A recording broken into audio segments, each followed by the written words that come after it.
Assalamualaikum warahmatullahi wabarakatuh. Perkenalkan, nama saya Arin Nuraini dari kelas 9E. Saya di sini akan mempresentasikan kerajaan-kerajaan Islam di Indonesia. 1. Kerajaan Islam di Samudra. A. Kerajaan Samudra Pasai. Raja-raja yang memerintah di Kerajaan Samudra Pasai adalah Sultan Malik Al-Soleh, Sultan Muhammad Malik Jahir, Sultan Mahmud Malik Jahir, Sultan Zainal Abidin Malik Jahir, Sultan Nahrisyah, Abdul Zainal Malik Jahir, dan Mahmud Malik Jahir. B. Kerajaan Aceh. Kerajaan Aceh didirikan oleh Sultan Ali Mughayatsyah pada tahun 1530. Kemudian ia digantikan oleh Sultan Alamuddin Riayatsyah Al-Qohar atau Sultan Muda, Sultan Iskandar Muda, dan Sultan Iskandar Thani atau Sani. Kerajaan Islam di Jawa. A. Kerajaan Demak. Kerajaan Demak berdiri pada tahun 1500 sebagai sebuah kerajaan yang terletak di daerah Bintaro, dekat muara Sungai Demak.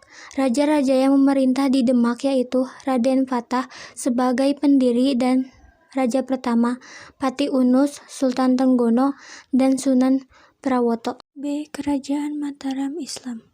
Mataram berdiri pada tahun 1586 dengan raja pertamanya Sutawijaya yang bergelar Penembahan Senopati. Setelah ia wafat pada tahun 1601, dimakamkan di Kota Gede Yogyakarta, pemerintahan dilanjutkan putranya yang bernama Mas Jolang atau Raden Mas Rangsang atau Sultan Agung. Mataram mencapai kejayaan pada masa Sultan Agung. Pengaruh Mataram memudar setelah Sultan Agung meninggal pada tahun 1645. C. Kerajaan Islam Cirebon. Asal-usul Cirebon terdapat dua pendapat. Pertama, menurut bahasa Cirebon, disebut bahwa Cirebon berasal dari kata Ci dan Rebon, atau udang kecil. Nama tersebut berkaitan dengan kegiatan para nelayan di Muara Jati. Duku Persambangan yaitu membuat terasi dengan udang kecil atau rebon. Kedua versi lain yang diambil dari kitab Nangkertabumi menyatakan bahwa Cirebon adalah pengembangan dari kata Caruban yang berasal dari istilah Sarumban yang berarti pusat percampuran penduduk. Pendiri kerajaan Cirebon adalah Wala Sungsang. Namun tokoh yang berhasil meningkatkan statusnya menjadi sebuah kerajaan adalah Syarif Hidayatullah atau Sunan Gunung Jati. Ia merupakan keponakan sekaligus menggantikan Pangeran Cakrabuana sebagai penguasa Cirebon. Dialah pendiri dinasti Raja-Raja Cirebon dan kemudian juga Banten. Sepeninggalan Fathahillah, karena tidak ada calon lain yang layak menjadi raja, tahta kerajaan jatuh kepada Pangeran Emas, yaitu putra tertua Pangeran Dipati Cirebon atau Cicit Sunan Gunung Jati. Pangeran Emas kemudian bergelar Panembahan Ratu dan pemerintahan Cirebon selama kurang lebih 79 tahun. Hingga tahun 1649, saat kepemimpinan Sultan Ageng Tirtayasa, Kesultanan Cirebon dibagi dua yaitu Kasepuhan dan Kanoman.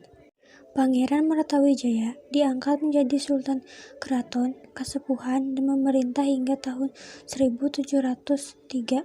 Adapun Pangeran Kertawijaya diangkat menjadi Sultan Keraton Kanoman dan memerintah hingga tahun 1723. D. Kerajaan Islam Banten.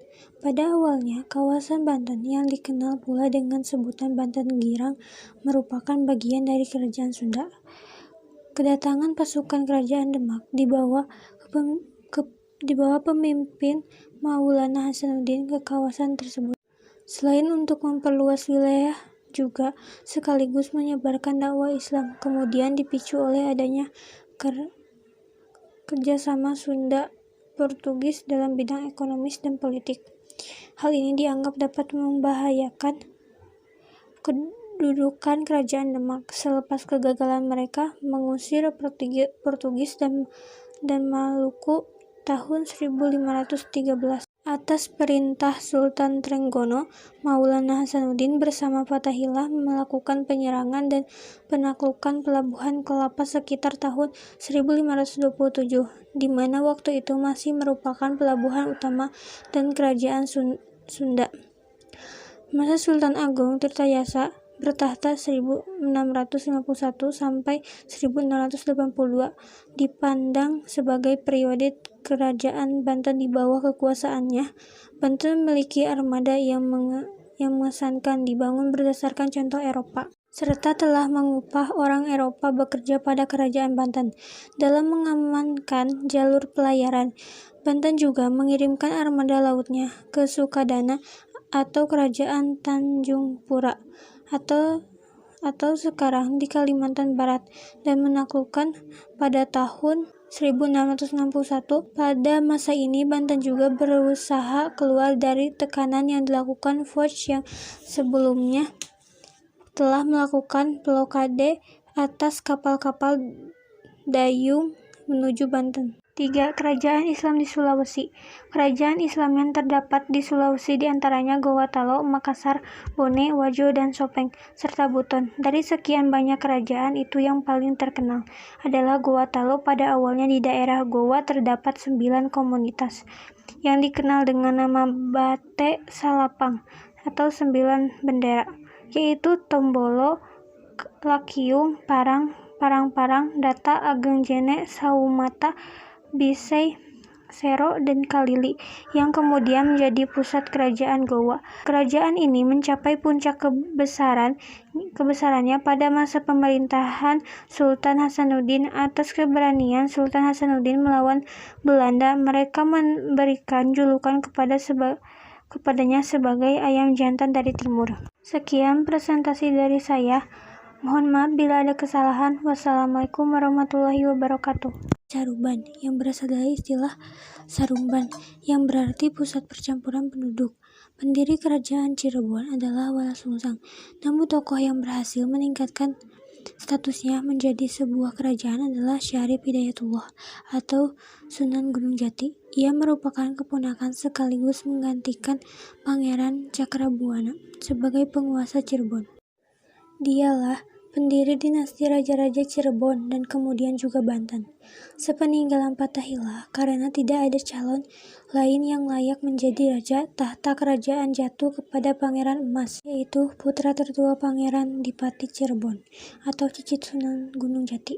Pangeran Emas kemudian bergelar Panembahan Ratu dan pemerintahan Cirebon selama kurang lebih 79 tahun. Hingga tahun 1649, saat kepemimpinan Sultan Ageng Tirtayasa, Kesultanan Cirebon dibagi dua, yaitu Kesepuhan dan Kanoman. Pangeran Mertawijaya diangkat menjadi Sultan Keraton Kasepuhan dan memerintah hingga tahun 1703. Adapun Pangeran Kertawijaya diangkat menjadi Sultan Keraton Kanoman dan memerintah hingga tahun 1723. Kerajaan Islam Banten. Pada awalnya, kawasan Banten yang dikenal pula dengan sebutan Banten Girang merupakan bagian dari Kerajaan Sunda. Kedatangan pasukan Kerajaan Demak di bawah pemimpin Maulana Hasanuddin ke kawasan tersebut, selain untuk memperluas wilayah, juga sekaligus menyebarkan dakwah Islam, kemudian dipicu oleh adanya kerjasama Sunda Portugis dalam bidang ekonomis dan politik. Hal ini dianggap dapat membahayakan kedudukan Kerajaan Demak. Selepas kegagalan mereka mengusir Portugis dan Maluku tahun 1513. Atas perintah Sultan Trenggono, Maulana Hasanuddin bersama Fathahillah melakukan penyerangan dan penaklukan pelabuhan Kelapa sekitar tahun 1527, di mana waktu itu masih merupakan pelabuhan utama dan kerajaan Sunda. Masa Sultan bertahta 1651 sampai 1682 dipandang sebagai periode kerajaan Banten di bawah kekuasaannya.